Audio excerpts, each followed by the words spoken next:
Our next speaker spent 32 years in the United States Army as a logistician, rising up to the rank of Major General and becoming the Assistant Deputy Chief of Staff for Logistics, Headquarters Department of the Army. She holds a bachelor's in psychology from Edinburgh State University, an MBA from Florida Institute of Technology, and is a graduate of the United States Army War College. She is currently the chairwoman of the Women in Military Service Memorial Foundation. She's also the newest member of the American Legion Department of Virginia. Please give a warm welcome to retired Major General Jan Edmunds.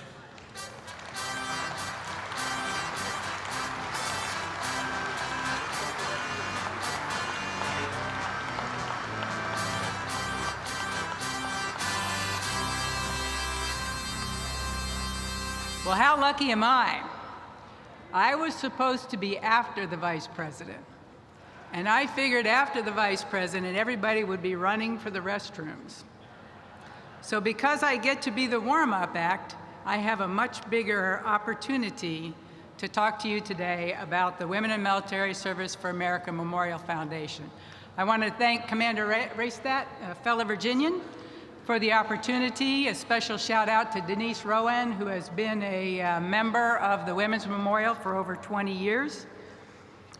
And I want to thank the rest of the leadership of the American Legion and the convention organizers for giving me a few minutes to tell you briefly what we're doing on behalf of the 3 million women veterans who have served, past and present.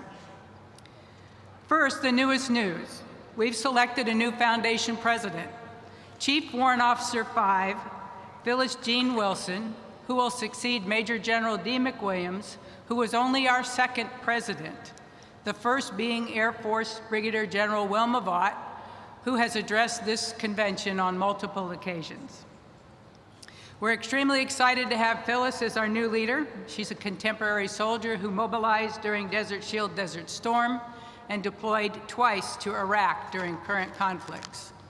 She served on both active duty and in the reserves as an intelligence warrant officer, and as her citizen soldier role, she was a registered nurse.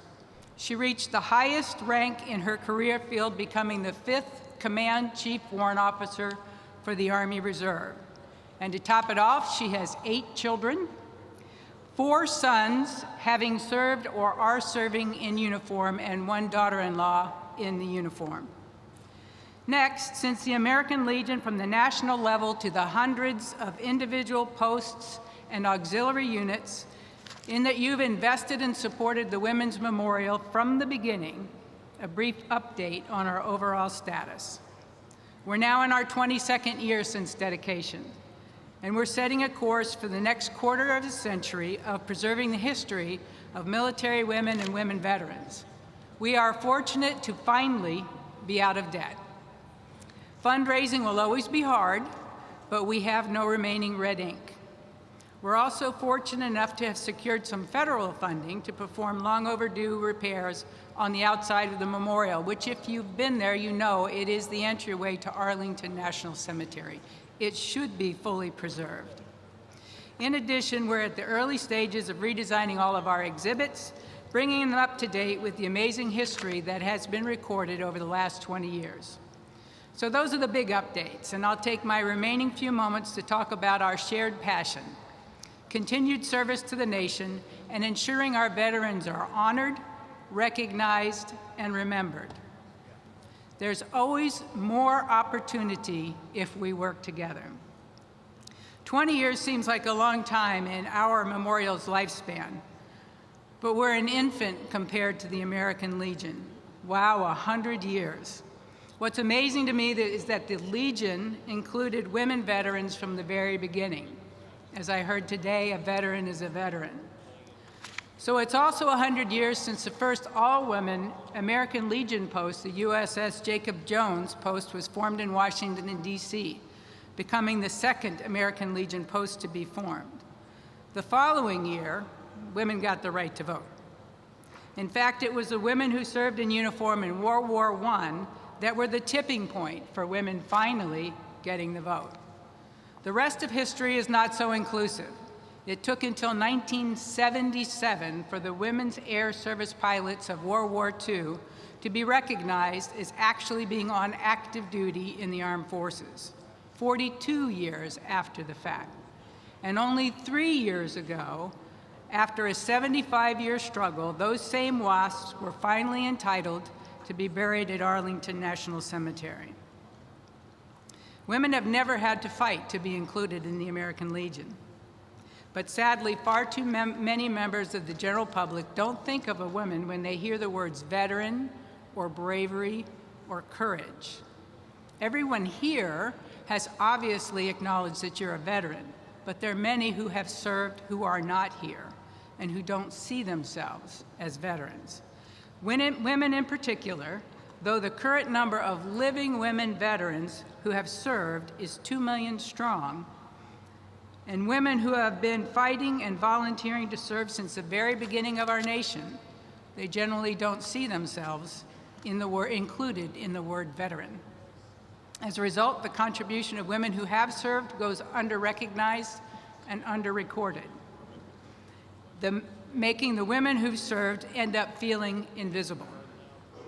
The 20 World War I Yeoman Fs that petitioned for the formation of the USS Jacobs Jones Post in 1919 were proud of and wanted to remain connected to their service.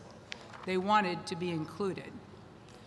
Remember, this is before they even had the right to vote, and well before the Armed Forces Integration Act of 1948, which allowed women to serve as permanent regular members of the armed forces, actually being in and not with the armed forces.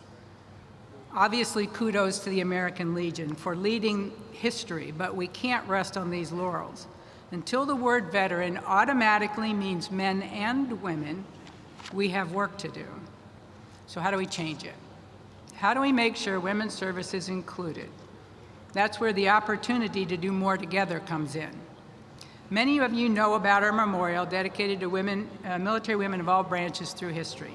But many people don't know that a memorial and museum was dedicated and opened in 1997 to ensure the contributions of military service women were preserved and celebrated as a part of America's historical narrative.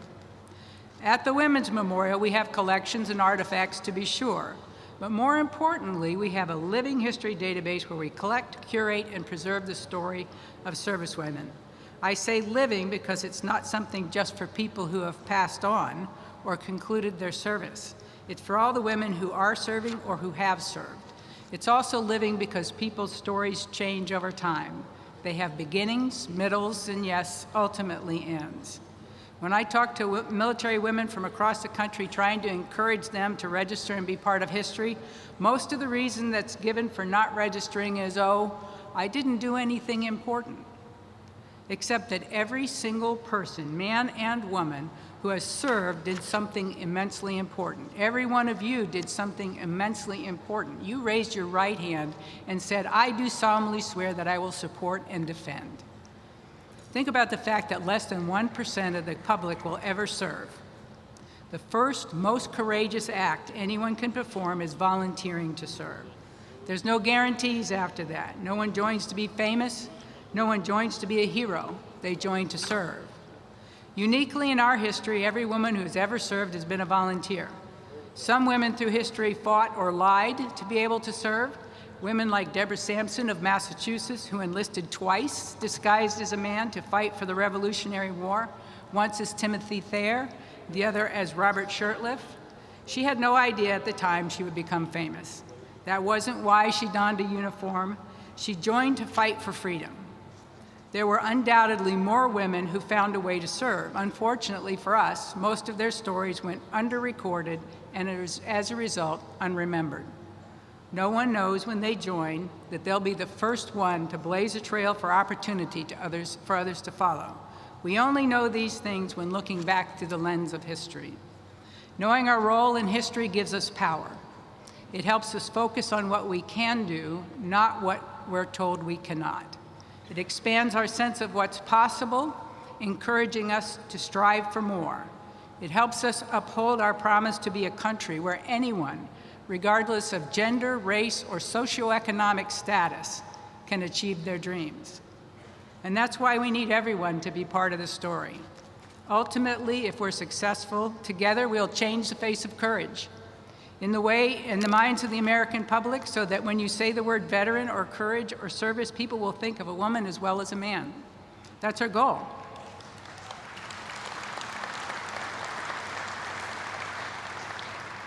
To make sure that every woman veteran is included and every story of service is remembered. Your story should be remembered, and the stories of your friends and fellow veterans who are not here today deserve to be remembered and not forgotten. I ask the women here, if you are not registered at your national memorial, if you are not yet included, I hope you'll take your rightful place in history. I ask everyone here, if you know of a woman veteran, be they your mother, wife, daughter, sister, aunt, a neighbor, make sure they're included. Make sure they're part of our history. Make sure they're registered at the Women in Military Service for America Memorial so that we can make sure history always remembers their name. Thank you for your time, and thank you for your continued service to America.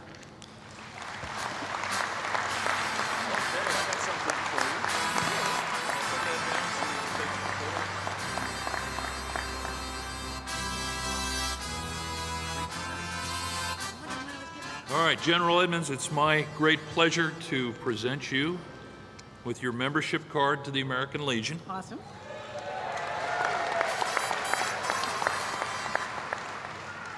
A lapel pin, Wonderful.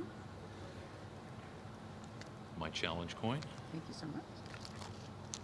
a commendation for your Legion hat when you get one, your right. Legion cover, and a presentation medal, whatever, coin. Thank you so But much. if we can go around and take a photograph here.